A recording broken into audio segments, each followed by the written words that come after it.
Duct sealing in the most basic form is we're going to introduce a substance into the ductwork so that we can seal leaks from the inside out. So Ricky's gonna, go down into the basement. He's gonna pressurize our entire heating and cooling system, all the ductwork, and then he's gonna introduce aerosolized acrylic sealant.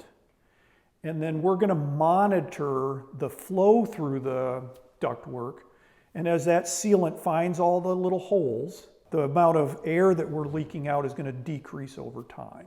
We're putting pressure to the system, and so as the system is pressurized, the reference hoses are sending it back to the computer, telling us how much leakage there is, and we'll be able to gradually watch it seal. Once we open up the program, we'll do a pre-seal, and the pre-seal is going to tell us how much leakage there is actually right now before we've released any sealant into the system, and then we'll seal it, and then we'll do a post-seal when we're done so we can see what our number difference is.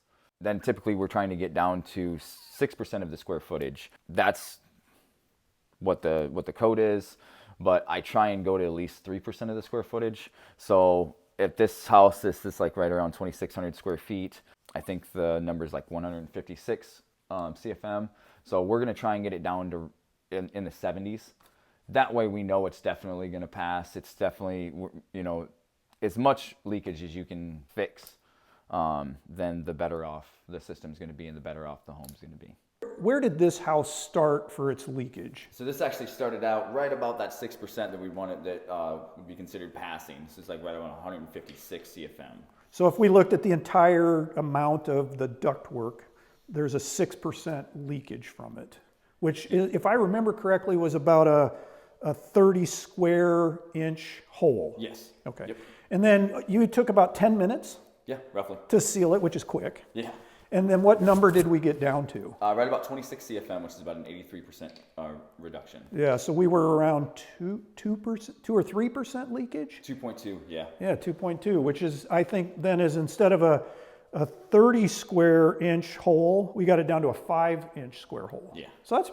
Yeah, got quite a bit of reduction out of that, and so way more efficient. Yeah, very impressive.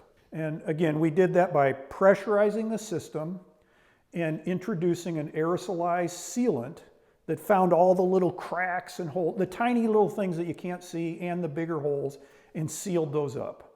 So that we now have a heating and cooling system that's going to deliver hot air or cold air, whichever we choose, the amount we want to each room. So this is going to be a comfortable house. And the system is going to be efficient. We're not going to be heating places we don't want to or cooling places we don't want to. The system's going to be working as efficiently as possible. And then also, because it's tight, we're not going to be introducing contaminants into the system. And so the house is going to be efficient, comfortable, and healthy.